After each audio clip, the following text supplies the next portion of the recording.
Okay, so ito na yung kanyang ano guys, yung papalitan natin yung kanyang speed sensor.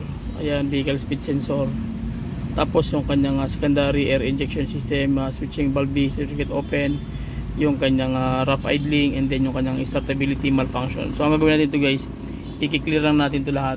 Tapos ang gagawin natin yung tawag niyan, yung fuel ng system ng kanyang diesel. Check natin yung makina para makita natin kung ano yung kalalabasan dun sa kanyang bubbling.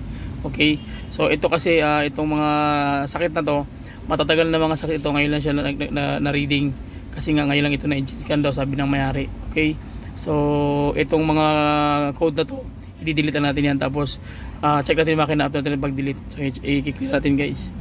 Do you want to erase all the trouble codes? Yes. Okay, so okay, erase trouble codes successfully. And then reading trouble codes, no trouble codes present. Okay, so yun na yung ano niya, yun na yung tawag niya ng problema. Okay, so sige, tara, let's go.